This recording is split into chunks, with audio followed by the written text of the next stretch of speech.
Hello welcome back to Xylem learning. JC ആണ്, ജിതിൻ സാറാണ് സംസാരിക്കുന്നത്. മക്കളെ, സോഷ്യൽ സയൻസ് നിങ്ങൾക്ക് ടഫായിട്ട് തോന്നുന്നുണ്ടോ? ഒരുപാട് ചാപ്റ്ററുകൾ പഠിക്കണമെന്ന് നിങ്ങൾക്ക് തോന്നുന്നുണ്ടോ? മക്കളെ, അങ്ങനെയെങ്കിൽ നിങ്ങൾക്കുള്ള ഒരു സൊല്യൂഷൻ ആയിട്ടാണ് സാറ് വന്നിട്ടുള്ളത്. മറ്റൊന്നുമല്ല മക്കളെ, ഇമ്പോർട്ടൻ്റ് ആയിട്ട് സോഷ്യൽ സയൻസിൽ വരാൻ സാധ്യതയുള്ള ചില ചോദ്യങ്ങളും അതിൻ്റെ ഉത്തരങ്ങളുമായിട്ടാണ്. മക്കളെ, ഉറപ്പാണ് നാളെ നിങ്ങൾ കാണുന്ന എക്സാം പേപ്പറിനകത്ത് ഈ ചോദ്യങ്ങൾ നിർബന്ധമായും എന്ത് ചെയ്യും, വന്നിരിക്കും. മക്കളെ, നമുക്ക് നോക്കാം ഏറ്റവും പ്രധാനപ്പെട്ട ചോദ്യങ്ങളും അതിൻ്റെ ഉത്തരങ്ങളും നോക്കാം. മക്കളെ, ആദ്യമായിട്ട് നിങ്ങൾക്ക് പറയാൻ പോകുന്നത് towards the emergence of the national movement, അല്ലെങ്കിൽ ദേശീയ പ്രസ്ഥാനത്തിന്റെ ആവിർഭാവത്തിലേക്ക് എന്ന് പറഞ്ഞ ചാപ്റ്റർ ഉണ്ടല്ലോ. ആ ചാപ്റ്ററിനകത്ത് നിർബന്ധമായി നമ്മൾ പഠിക്കേണ്ട ഒരു പ്രധാനപ്പെട്ട ഒരു ടോപ്പിക് ഉണ്ട്, അല്ലെങ്കിൽ ഒരു ക്വസ്റ്റ്യൻ ഉണ്ട്. ആ ക്വസ്റ്റ്യൻ എന്താണെന്നല്ലേ നോക്കിയോ. ഈ ക്വസ്റ്റ്യൻ ഒരു എസ്സേ വരാൻ ചോദിക്കാൻ സാധ്യതയുള്ള വളരെ ഇമ്പോർട്ടൻ്റ് ആയ ക്വസ്റ്റ്യൻ. മക്കളെ, ഞാൻ പറയുന്നു, ഇത് ഒരു എസ്സേ വരെ എന്ത് ചെയ്യാം, ചോദിക്കാം, ഒരു എസ്സേ ചോദിക്കാം. അപ്പൊ എന്താണ് ക്വസ്റ്റ്യൻ എന്ന് ചോദിച്ചു കഴിഞ്ഞാൽ മക്കൾ ചെയ്ത ചോദ്യം ഇതാണ്: describe the contributions of Rajaram Mohan Roy and the Pandita Ramabai in the field of social reform movement in India.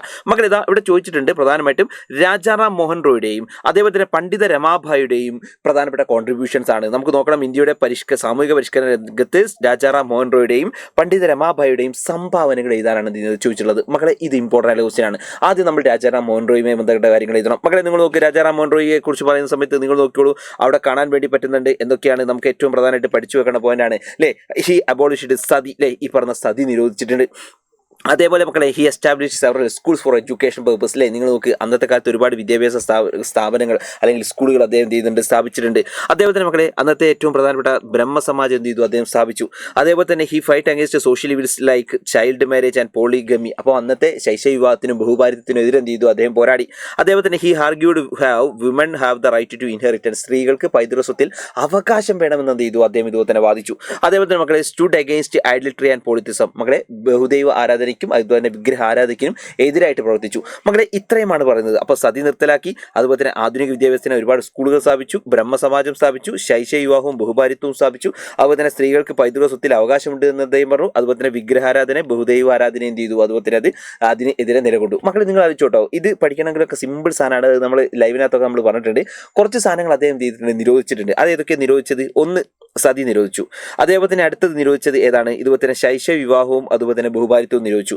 അതുപോലെ തന്നെ ഈ പറയുന്ന ബഹുദൈവ ആരാധന, വിഗ്രഹാരാധനയൊക്കെ എന്ത് ചെയ്തു, നിരോധിച്ചു. ഇനി അദ്ദേഹം സ്ഥാപിച്ചു, എന്തൊക്കെ സ്ഥാപിച്ചത്? നിങ്ങൾ നോക്കിയോ, എന്തൊക്കെ സ്ഥാപിച്ചത്? സ്കൂളുകൾ സ്ഥാപിച്ചു, അതേപോലെ തന്നെ ബ്രഹ്മസമാജം സ്ഥാപിച്ചു, അതുപോലെ തന്നെ സ്ത്രീകൾക്ക് സ്വത്ത് വേണമെന്ന് എന്ത് ചെയ്യാണ്, അദ്ദേഹം ഇതുപോലെ തന്നെ വാദിക്കുകയാണ്. അപ്പോൾ നോക്കി വെച്ചിട്ടോ, ഇങ്ങനെ എന്ത് ചെയ്യാം, പഠിച്ചു നോക്കട്ടോ. അത് നമ്മൾ ലൈവിനകത്ത് ഈസി ആയിട്ട് പഠിക്കാനുള്ള ടെക്നിക്സ് ഒക്കെ എന്ത് ചെയ്തിട്ടുണ്ട്, പറഞ്ഞിട്ടുണ്ട്. അപ്പോൾ ഓർത്ത് വെച്ചോ. ഇനി അടുത്തത് നമ്മുടെ പണ്ഡിത രമാബായി. പണ്ഡിത രമാബായിയെ കുറിച്ച് പറയുകയാണെങ്കിൽ അവർ കർണാടകക്കാരിയാണ്, കർണാടക സ്വദേശിയാണ്. അവർക്ക് ഇതുപോലെ തന്നെ പണ്ഡിത എന്ന് പേര് കൊടുത്തത് യൂണിവേഴ്സിറ്റി ഓഫ് കൽക്കട്ടയാണ്. കൽക്കട്ട യൂണിവേഴ്സിറ്റിയാണ്. സംസ്കൃതത്തിൽ ഭയങ്കര അറിവ് അവർക്കുള്ളത് കൊണ്ടാണ് അവർക്ക് ഈ പറയുന്ന പണ്ഡിത എന്ന് പറയുന്ന ഒരു സ്ഥാനപ്പേര് കൊടുത്തത്. നിങ്ങൾ നോക്കി, he fight against child marriage, അവർ ഇതുപോലെ തന്നെ ശൈശവ വിവാഹത്തിന് എതിരായിരുന്നു. അതുപോലെ തന്നെ നോക്കി മക്കളെ, he started several schools for widows and girls, അല്ലേ. അപ്പോൾ നിങ്ങൾ നോക്കിയാൽ അത് വിധവകൾക്കും പെൺകുട്ടികൾക്കുമായിട്ട് നിരവധി സ്കൂളുകൾ അവർ എന്ത് ചെയ്തു, സ്ഥാപിച്ചു. അവർ സ്ഥാപിച്ച പ്രധാനപ്പെട്ട സംഘടനകളൊന്നാണ് ആര്യ മഹിളാ സമാജ്. ഏതാണ് ആര്യ മഹിളാ സംഘം? എന്ത് ചെയ്തു, അവർ തന്നെ സ്ഥാപിച്ചു, ആര്യ മഹിളാ സമാജ് കേട്ടോ. പിന്നെ വിധവകളുടെ പുനരധിവാസത്തിനെതിരെ ശാരദാ സദൻ എന്ത് ചെയ്തിട്ടുണ്ട്, അവർ സ്റ്റാർട്ട് ചെയ്തിട്ടുണ്ട്. ശാരദാ സദൻ സ്റ്റാർട്ട് ചെയ്തു. അതേപോലെ തന്നെ വിധവകൾക്ക് വൊക്കേഷണൽ ട്രെയിനിങ്ങിന് വേണ്ടി, അല്ലെങ്കിൽ ഈ പറയുന്ന നമ്മുടെ തൊഴിൽ പരിശീലനത്തിന് വേണ്ടി മുക്തി മിഷൻ സ്റ്റാർട്ട് ചെയ്തു. മുക്തി മിഷൻ എന്ത് ചെയ്തു, അവർ സ്റ്റാർട്ട് ചെയ്തു. അതേപോലെ തന്നെ INCയുടെ ബോംബെ കോൺഫറൻസിനകത്ത് എന്ത് ചെയ്തു, അവർ ഇതുപോലെ തന്നെ 1889 അവർ പാർട്ടിസിപ്പേറ്റ് ചെയ്തു. 1889 INC കോൺഗ്രസിനകത്ത് INC കോൺഫറൻസിനകത്ത് അവർ പാർട്ടിസിപ്പേറ്റ് ചെയ്തു. സോ ഇത്രയാണ് പണ്ഡിത രമാബായി. അപ്പോൾ ഓർത്ത് വെച്ച മക്കളെ, പണ്ഡിത രമാബായും അതുപോലെ തന്നെ രാജാറാം മോഹൻ റോയുമായി ബന്ധപ്പെട്ട ചോദ്യങ്ങൾ വന്നിരിക്കും. നിർബന്ധമാണ് ഈ ക്വസ്റ്റ്യൻ, നിർബന്ധമായിട്ട് നിങ്ങൾ എന്ത് ചെയ്യണം, പഠിച്ചിട്ടേ പോകാൻ പാടുള്ളൂ കേട്ടോ. ഓക്കെ, ഇത് ഇമ്പോർട്ടൻ്റ് ആണ്. റെഡി. അടുത്ത ഇമ്പോർട്ടൻ്റ് ആയിട്ടൊരു ക്വസ്റ്റ്യൻ എന്ന് പറഞ്ഞാൽ മക്കളെ, ഏറ്റവും ഷുവർ ആയിട്ട് വരാൻ സാധ്യതയുള്ളതാണ്. അടുത്തത് നിങ്ങൾ നോക്കിക്കോളൂ, അടിസ്ഥാന സാമ്പത്തിക പ്രശ്നങ്ങളും സമ്പദ് വ്യവസ്ഥയും എന്ന് പറഞ്ഞ ചാപ്റ്ററിലെ basic economic problems and economy എന്ന് പറഞ്ഞ ചാപ്റ്ററിലെ ആ ചാപ്റ്ററിന് ചോദിക്കാൻ സാധ്യതയുള്ളതാണ് what are the important basic challenges of economy. മക്കളോട് ചോദിക്കും, what are the important 3 basic economic problems എന്ന് ചിലപ്പോൾ ചോദിക്കാം. അല്ലെങ്കിൽ ഒരു പ്രധാനപ്പെട്ട സമ്പദ് വ്യവസ്ഥ നേരിടുന്ന പ്രധാനപ്പെട്ട പ്രശ്നങ്ങൾ എന്തെല്ലാം, സാമ്പത്തിക പ്രശ്നങ്ങൾ ഏതെല്ലാം എന്ന് ചോദിക്കാം. 3 പ്രശ്നങ്ങളുണ്ട്. ഏതൊക്കെ മക്കളെ? ഒന്ന്, വാട്ട് ടു പ്രൊഡ്യൂസ്, അല്ലെങ്കിൽ എന്ത് ഉൽപ്പാദിപ്പിക്കണം. രണ്ടാമത്തത് നിങ്ങൾ നോക്ക്, ഹൗ ടു പ്രൊഡ്യൂസ്, എങ്ങനെ ഉൽപ്പാദിപ്പിക്കണം, അതാണ്. മൂന്നാമത്തത് ആർക്ക് വേണ്ടി ഉൽപ്പാദിക്കണം, ഫോർ വൂം ടു പ്രൊഡ്യൂസ്, അങ്ങനെയാണ്. അപ്പോൾ നിങ്ങൾ ഓർത്തോ, what to produce, how to produce, for whom to produce. What to produce, how to produce, for whom to produce. എന്ത് ഉൽപ്പാദിപ്പിക്കണം, എങ്ങനെ ഉൽപ്പാദിപ്പിക്കണം, ആർക്ക് വേണ്ടി ഉൽപ്പാദിപ്പിക്കണം. ഞാനൊരു പാട്ടൊക്കെ ആയിട്ട് ഇതുപോലെ തന്നെ ഒരു പാട്ടിൻ്റെ ട്യൂണിലൊക്കെ നമ്മൾ ഇങ്ങനെ പാടിയിട്ടുണ്ട്. ഏതാണ്? What to produce, how to produce, for whom to produce. ഹൈ what to produce, how to produce, for whom to produce. എന്ത് എങ്ങനെ ആർക്കു വേണ്ടി, എന്ത്, എങ്ങനെ, ആർക്കു വേണ്ടി, what to produce, how to produce, for whom to produce, what to produce, how to produce, for whom to produce. അപ്പോൾ മകളെ നിർബന്ധമായിട്ട് എന്ത് ചെയ്യണം, പഠിച്ചു വെച്ചോണം. ഇമ്പോർട്ടൻ്റ് ആയിട്ട് വരാൻ സാധ്യതയുള്ളത് തന്നെയാണ് ബേസിക് എക്കണോമിക് പ്രോബ്ലംസ്, അടിസ്ഥാന സാമ്പത്തിക പ്രശ്നങ്ങൾ. അത് ഷുവറായിട്ടും ചോദിക്കാൻ സാധ്യതയുള്ള ഭാഗം തന്നെയാണ്. ഓക്കെ, റെഡി അല്ലേ, സെറ്റ് അല്ലേ? അങ്ങനെയാണെങ്കിൽ മക്കളെ അടുത്തത് ഈ ഒരു ചാപ്റ്ററിൽ ചോദിക്കാൻ വളരെ ഷുവർ ആയിട്ടുള്ള ചോദ്യം എന്താണ് എന്ന് ചോദിച്ചു കഴിഞ്ഞാൽ, which economy did India adopted after the independence, what are the characteristics of this economy. മക്കളെ നിങ്ങളോട് ചോദിക്കും, ഇൻഡിപെൻഡൻറ്റ് ഇതുപോലെ സ്വാതന്ത്ര്യാനന്തര ഇന്ത്യ സ്വീകരിച്ച സമ്പദ് വ്യവസ്ഥ ഏത്, ഈ സമ്പദ് വ്യവസ്ഥയുടെ സവിശേഷതകൾ എന്തെല്ലാം എന്ന് ചോദിക്കും. അപ്പോൾ നോക്കി മക്കളെ, 3 വ്യവസ്ഥകളാണ് ഇതുപോലെ തന്നെ സമ്പദ് വ്യവസ്ഥകളാണ് ലോകത്തുള്ളത്. അതിനകത്ത് ഇന്ത്യ ഫോളോ ചെയ്തത് മിക്സഡ് എക്കോണമി അല്ലെങ്കിൽ മിശ്ര സമ്പദ് വ്യവസ്ഥയാണ്. അതിൻ്റെ പ്രധാനപ്പെട്ട ഫീച്ചേഴ്സ് നമ്മൾ എന്ത് ചെയ്യും ചോദിക്കും. അപ്പോൾ നമുക്കറിയാം, it's A combines between the capitalist economy and socialist economy. മക്കളെ, മുതലാളിത്ത സമ്പദ് വ്യവസ്ഥയുടെയും സോഷ്യലിസ്റ്റ് സമ്പദ് വ്യവസ്ഥയുടെയും ഒരു മിശ്ര രൂപമാണ് ഇത്, ഈ പറയുന്ന മിശ്ര സമ്പദ് വ്യവസ്ഥ. അപ്പോൾ മിശ്ര സമ്പദ് വ്യവസ്ഥയുമായി ബന്ധപ്പെട്ട അതിൻ്റെ പോയിന്റ്സുകൾ നോക്കുകയാണെങ്കിൽ നോക്കുക മക്കളെ, കോ existence of private and public sector അല്ലേ, നമുക്ക് കാണാൻ പറ്റും സ്വകാര്യ മേഖലയുടെയും പൊതുമേഖലയുടെയും സഹവർത്തിത്വം. അതുപോലെ തന്നെ profitability and social welfare become main objectives അല്ലേ, നമുക്കറിയാം ലാഭേച്ഛയും സാമൂഹ്യക്ഷേമവുമാണ് പ്രധാനപ്പെട്ട ലക്ഷ്യങ്ങൾ. അതേപോലെ തന്നെ individual freedom in economic activities അല്ലേ, സാമ്പത്തിക പ്രവർത്തനങ്ങൾ എന്തുണ്ട്, വ്യക്തി സ്വാതന്ത്ര്യം കാണാൻ വേണ്ടി പറ്റുന്നുണ്ട്. Financial planning for preparation of government scheme, government പദ്ധതി തയ്യാറാക്കുന്നതിൽ സാമ്പത്തിക ആസൂത്രണം കാണാൻ പറ്റുന്നുണ്ട്. അതുപോലെ government regulation of commodity price in certain areas sectors, ചില സാധനങ്ങളുടെ വില നിയന്ത്രിക്കുന്നതിൽ ഗവൺമെന്റിന്റെ നിയന്ത്രണം കാണാൻ വേണ്ടി പറ്റുന്നുണ്ട്. നോക്ക്, government give priority to essential goods and services അല്ലേ, ആവശ്യ സാധനങ്ങൾക്കും സേവനങ്ങൾക്കും ഗവൺമെന്റ് എന്ത് ചെയ്യുന്നുണ്ട്, പ്രാധാന്യം നൽകുന്നുണ്ട്. സോ ഇതൊക്കെ മെയിനായിട്ട് നമുക്ക് കാണാൻ വേണ്ടിയിരുന്ന ഈ പറഞ്ഞ മിക്സഡ് എക്കോണമിയുടെ ഫീച്ചേഴ്സ് ആണ്. നിർബന്ധമായിട്ട് എന്ത് ചെയ്യണം, പഠിച്ചു വെച്ചോണം കേട്ടോ. ഷുവറായിട്ട് എന്ത് ചെയ്യും, ഇത് ചോദിച്ചിരിക്കും. ഓക്കെ, റെഡി അല്ലേ? ഇനി മക്കളെ അടുത്തത് നിങ്ങൾ നോക്കിക്കോളൂ. നോക്ക്, നാഷണൽ മൂവ്മെന്റ് ആൻഡ് കേരള, ദേശീയ പ്രസ്ഥാനവും കേരളവും എന്ന് പറഞ്ഞ ഭാഗമുണ്ട്. ആ ഭാഗത്തു നിന്ന് നിർബന്ധമായിട്ട് നമ്മൾ പഠിക്കേണ്ട ഭാഗങ്ങളുണ്ട്. അതിലെ ഒരു ചോദ്യമാണ് മക്കളെ, നോക്കിയോ, ക്വസ്റ്റ്യൻ നോക്കിയോ, write any 2 reasons of the Kurichya revolt. മക്കളെ, കുറിച്യ കലാപത്തിന്റെ ഏതെങ്കിലും 2 കാരണങ്ങൾ എഴുതുക. മക്കളെ, കുറിച്യ കലാപം അറിയാം, 1812 വയനാട്ടിലാണ്. രാമനന്ദിയാണ് അവരുടെ നേതാവ്. കുറിച്യരും കുറുമ്പരും ഒരുമിച്ചാണ് ഫൈറ്റ് ചെയ്തിട്ടുണ്ടായിരുന്നത്, എല്ലാം നമുക്കറിയാം. ഇനി അതിന്റെ പ്രധാനപ്പെട്ടിട്ടുള്ള 3 എണ്ണം ഇവിടെ കൊടുത്തിട്ടുണ്ട്. അതിൽ ഏതെങ്കിലും 2 എണ്ണം നിങ്ങൾ എന്ത് ചെയ്താൽ മതി, പഠിച്ചാൽ മതി. അതിൽ ഫസ്റ്റ് വണ്ണം നോക്ക്, the tribal people tract land were seized അല്ലേ. അപ്പൊ ഗോത്രജനയുടെ തുണ്ടുഭൂമികൾ എന്ത് ചെയ്തു, പിടിച്ചെടുത്തു ബ്രിട്ടീഷുകാർ. ഗോത്രജനങ്ങളുടെ തുണ്ടുഭൂമി അല്ല, ചെറിയ ചെറിയ ഭൂമിയാണ് അവർക്കുള്ളത്. അത് അവരെന്ത് ചെയ്യാണ്, ബ്രിട്ടീഷുകാർ പിടിച്ചെടുക്കുകയാണ് ചെയ്തത്. അതേപോലെ തന്നെ നോക്കും മക്കളെ, they were not allowed to continue their traditional methods of farming അല്ലേ. അപ്പോൾ അന്ന് ഈ പരമ്പരാഗത കൃഷികൾ പിന്തുടരാൻ എന്ത് ചെയ്തിട്ടില്ല, ഈ പറയുന്ന കുറിച്യരെ അവർ അനുവദിച്ചില്ല. അതാണ് എന്ത് ചെയ്യുന്നത് 2. മൂന്നാമത് നോക്ക്, British demanded money instead of good tax. മക്കളെ, നികുതി അന്ന് ഇതുപോലെ തന്നെ പണമായിട്ട് നൽകണം അല്ലേ, നികുതി ഇതുപോലെ തന്നെ സാധനങ്ങൾക്ക് പകരം പണമായിട്ട് നൽകണം എന്ന് എന്ത് ചെയ്യണോ അവർ ആവശ്യപ്പെടുകയാണ്. സോ ഇത്രയാണ് നമുക്ക് ചെയ്യാനുള്ളത്, ഈ ഭാഗത്ത് പറയാനുള്ളത്. ഇനി ഞാൻ പറയട്ടെ, ഇത് ചിലപ്പോൾ നിങ്ങൾക്ക് ആർക്കെങ്കിലും ബുദ്ധിമുട്ടോ പ്രയാസമോ ചിലപ്പം ഈ പോയിന്റുകൾ പഠിക്കാനുണ്ടെങ്കിൽ, ഞാൻ അതുപോലെ തന്നെ ലൈവിനകത്തൊക്കെ ഞാൻ എപ്പോഴും പറയുന്നതാണ്, അങ്ങനെ ബുദ്ധിമുട്ടുള്ള ആൾക്കാരാണെങ്കിൽ ജസ്റ്റ് ഞാൻ ഈ പറയുന്ന പോയിന്റ്സുകൾ എന്ത് ചെയ്യാം, ഒന്ന് പഠിച്ചു കേട്ടോ. ഒന്നാമത്തത് ഇതുപോലെ തന്നെ ഭൂമി പിടിച്ചെടുത്താലേ, അപ്പോൾ നമുക്ക് ഇതുപോലെ തന്നെ എന്ത് ചെയ്യാം, ഇതുപോലെ തന്നെ നമുക്ക് എഴുതാം, ഈ പറയുന്ന സീസ്ഡ് ലാൻഡ് നമുക്ക് എഴുതി വെക്കാൻ പറ്റും അല്ലേ, സീസ്ഡ് ലാൻഡ് എന്ന് എഴുതി വെക്കാം. സീസ്ഡ് ലാൻഡ്, അതുപോലെ തന്നെ ഭൂമി പിടിച്ചെടുത്തു. അപ്പോൾ നമുക്കൊരു പോയിന്റ് ആയിട്ട് എഴുതാം, സീസ്ഡ് ലാൻഡ് അല്ലെങ്കിൽ എന്താണ്, ഭൂമി പിടിച്ചെടുത്തു അല്ലേ, ഭൂമി പിടിച്ചെടുത്തു എന്ന് എഴുതാം. ഭൂമി പിടിച്ചെടുത്തു നമുക്ക് എന്ത് ചെയ്യാം, എഴുതാം. റെഡി. ഇനി അടുത്ത് നോക്കിയോളൂ. അടുത്തത് ഇതേപോലെ തന്നെ not allowed to continue their traditional methods of farming ആണ് അല്ലേ, പരമ്പരാഗത കൃഷി ചെയ്യാൻ അവരെ അനുവദിച്ചില്ല. അപ്പോൾ നമുക്ക് ഇതുപോലെ തന്നെ എന്താ എഴുതേക്കാം, നോട്ട് അലൗഡ് ട്രഡീഷണൽ ഫാമിംഗ് എഴുതിക്കൂടെ, നോട്ട് അലൗഡ് ട്രഡീഷണൽ ഫാമിംഗ്. പരമ്പരാഗത കൃഷി അനുവദിച്ചില്ല, പരമ്പരാഗത കൃഷി എഴുതിക്കൂടെ, അനുവദിച്ചില്ല എന്നിരിക്കൂടെ, അനുവദിച്ചില്ല എഴുതാം. Okay, ready.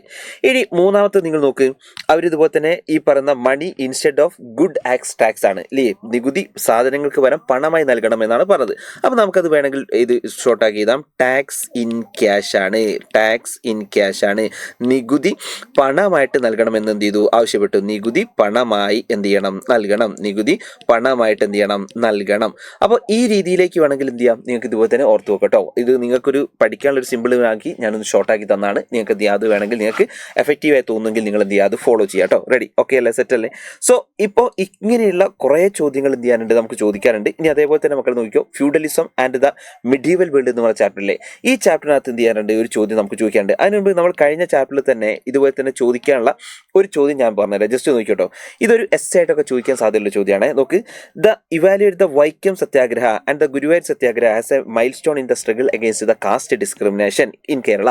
മക്കളെ, കേരളത്തിലെ ജാതി വിവേചനത്തിനും അതുപോലെ തന്നെ ജാതി വിവേചനത്തിലുള്ള പോരാട്ടത്തിലെ പ്രധാനപ്പെട്ട നായികക്കല്ലായിരുന്നു വൈക്കം സത്യാഗ്രഹത്തെയും ഗുരുവായൂർ സത്യാഗ്രഹത്തെയും വിലയിരുത്തുക. അപ്പം വൈക്കം സത്യാഗ്രഹവും ഗുരുവായൂർ സത്യാഗ്രഹവും വിലയിരുത്താൻ എന്ത് ചെയ്തിട്ടുണ്ട്, ചോദിക്കുന്നുണ്ട്.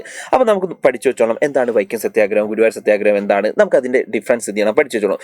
വൈക്കം സത്യാഗ്രഹം എന്തിനു വേണ്ടി എന്ന് വെച്ചാൽ it is A freedom of travelling ആണ് അല്ലേ. ഈ പറയുന്ന സഞ്ചാര സ്വാതന്ത്ര്യത്തിന് വേണ്ടിയിട്ടാണ് എന്ത് ചെയ്യുന്നത്, ഇവർ ഈ സമരം നടത്തുന്നത്, അല്ലെങ്കിൽ ഈ ഒരു പ്രധാനപ്പെട്ടുള്ള ഈ ഒരു സത്യാഗ്രഹം നടത്തുന്നത്. അപ്പോൾ അത് എന്തിനു വേണ്ടിയിട്ടാണ്, വൈക്കം ക്ഷേത്രത്തിൻ്റെ അടുത്തൂടെ സഞ്ചരിക്കാൻ വേണ്ടിയിട്ടാണ്. അന്ന് അപ്പർ ക്ലാസ് ആയിട്ടുള്ള ബ്രാഹ്മിൻസ് ആയിട്ടുള്ള ആൾക്കാർക്കല്ലാതെ വേറൊരാൾക്കും അതിലെങ്ങനെ നടക്കാനുള്ള അവകാശമില്ലായിരുന്നു. അപ്പോൾ അതിലെ നടക്കാൻ വേണ്ടിയിട്ടാണ് ഇവർ എന്ത് ചെയ്യുന്നത്, ഇതുപോലെ തന്നെ ഈ ഒരു സത്യാഗ്രഹം സ്റ്റാർട്ട് ചെയ്തത് നിങ്ങൾ നോക്കിയാൽ 1924 മാർച്ച് 30 സ്റ്റാർട്ട് ചെയ്തിട്ട് 1924 മാർച്ച് 24 അത് സ്റ്റാർട്ട് ചെയ്തത്. ഫേമസ് ആയിട്ടുള്ള ലീഡേഴ്സ് എന്ന് പറഞ്ഞാൽ T K. Madhavan, K. Kelappan, K P. Kesava Menon, ഇവരൊക്കെയാണ് ഫേമസ് ആയിട്ടുള്ള ലീഡേഴ്സ് എന്ന് പറഞ്ഞാൽ. ഗാന്ധിജിയുടെ ഒരു ഇടപെടൽ ഉണ്ടായിരുന്നു, അദ്ദേഹത്തിന്റെ മീഡിയേഷനിലാണ് ഇത് എന്ത് ചെയ്യുന്നത്, വൈക്കം സത്യാഗ്രഹം നമ്മൾ അവസാനിപ്പിക്കുന്നത്. പിന്നീട് നിങ്ങൾ നോക്കിയാൽ മതി 1925 മാർച്ച് 23 ഇതുപോലെ തന്നെ ഓൾ ഹിന്ദുസിന് ഇതുപോലെ തന്നെ അതിലെ നടക്കാനുള്ള റൈറ്റ്സ് എന്ത് ചെയ്യുന്നത്, കിട്ടുന്നത് കേട്ടോ. അത് കഴിഞ്ഞാൽ നെക്സ്റ്റ് വൺ വരുന്നത് ഗുരുവായൂർ സത്യാഗ്രഹമാണ്. ഗുരുവായൂർ സത്യാഗ്രഹം, വൈക്കം സത്യാഗ്രഹം ഇതുപോലെ തന്നെ ഫ്രീഡം ഓഫ് ട്രാവലിംഗ് ആണെങ്കിൽ ഇത് ടെമ്പിൾ എൻട്രി ആണ്. മക്കൾ ശ്രദ്ധിക്കണം, ഗുരുവായൂർ സത്യാഗ്രഹം എന്തിനു വേണ്ടിയിട്ടാണ്, ടെമ്പിൾ എൻട്രിയുമായി ബന്ധപ്പെട്ടാണ് അല്ലേ. നമുക്കറിയാം ടെമ്പിൾ എൻട്രി അല്ലെങ്കിൽ ക്ഷേത്ര പ്രവേശനത്തിനുമായി ബന്ധപ്പെട്ടാണ് അല്ലേ. ഗുരുവായൂർ ക്ഷേത്രത്തിനകത്തേക്ക് കയറാൻ വേണ്ടിയുള്ള പ്രധാനപ്പെട്ട സമരമാണ് ഇത്, അല്ലെങ്കിൽ ഒരു സത്യാഗ്രഹമാണ് ഇത് നടന്നത് അല്ലേ. അപ്പോൾ ഹിന്ദുസിൽ തന്നെ നിങ്ങൾ നോക്കിയാൽ മതി, അപ്പർ ക്ലാസ് ആയിട്ടുള്ള ആൾക്കാർക്കല്ലാതെ, അതായത് ഉയർന്ന ജാതിക്കാരല്ലാതെ എല്ലാ ആൾക്കാർക്കും, ഹിന്ദുക്കൾക്കും ഗുരുവായൂർ അമ്പലത്തിലേക്ക് കയറാനുള്ള അധികാരം പണ്ടില്ലായിരുന്നു, അവകാശമില്ലായിരുന്നു. അപ്പോൾ അതിന് വേണ്ടിയിട്ടാണ് ഇവർ തുടങ്ങിയത്. അതിൽ ഏറ്റവും മെയിനായിട്ട് നിങ്ങൾ നോക്കിയാൽ മതി, അന്നത്തെ ലീഡേഴ്സ് എന്ന് പറഞ്ഞാൽ കെ. കേളപ്പനുണ്ട്, അതുപോലെ തന്നെ മന്നത്ത് പത്മനാഭനും ഉണ്ട്. ആ മന്നത്ത് പത്മനാഭനൊക്കെയാണ് സവർണ്ണ ജാഥ എന്ത് ചെയ്യുന്നത്, അങ്ങോട്ട് നയിക്കുന്നത്. അതേപോലെ തന്നെ മക്കളെ, അന്നത്തെ ഏറ്റവും പ്രധാനമായിട്ട് സമരം നടക്കുന്ന സമയത്ത് അതിൽ ഇതുപോലെ തന്നെ ഭയങ്കരമായിട്ട് മർദ്ദനമേറ്റിട്ടുള്ള ഒരു വ്യക്തിയുണ്ട്, രണ്ട് വ്യക്തികളുണ്ട്. അവരാണ് ഇതുപോലെ തന്നെ A.K. ജിയും അതുപോലെ തന്നെ P. കൃഷ്ണപിള്ളയും. ഇവരായിരുന്നു അന്നത്തെ വളണ്ടിയർ ക്യാപ്റ്റന്മാർ. അന്നത്തെ വളണ്ടിയർ ക്യാപ്റ്റന്മാരാണ് A.K. ജി അല്ലെങ്കിൽ A.K. ഗോപാലൻ, അതുപോലെ തന്നെ P. കൃഷ്ണപിള്ള. ഇവരാണ് ഏറ്റവും പ്രധാനമായിട്ട് എന്ത് ചെയ്യുന്നത്, അന്നത്തെ കാലത്ത് ഏറ്റവും കൂടുതൽ ഇതുപോലെ തന്നെ മർദ്ദനമേൽക്കേണ്ടി വന്നത് ഇവരാണെന്ന് മനസ്സിലാക്കി വെക്കുക. അതേപോലെ തന്നെ ഇതിനകത്ത് കെ. കേളപ്പനാണ് ഫാസ്റ്റ് അൺ ടു ഡെത്ത്, ഈ പറഞ്ഞ മരണം വരെ ഉപവാസം ചെയ്തത് കെ. കേളപ്പജിയാണ് എന്ത് ചെയ്യുന്നത്, ഇതുപോലെ തന്നെ സ്റ്റാർട്ട് ചെയ്യുന്നത്. അങ്ങനെ അവസാനം ഗാന്ധിജിയുടെ ഒക്കെ തന്നെ പ്രധാനപ്പെട്ട നിർദ്ദേശപ്രകാരം ഇത് അവസാനിപ്പിക്കുകയാണ്.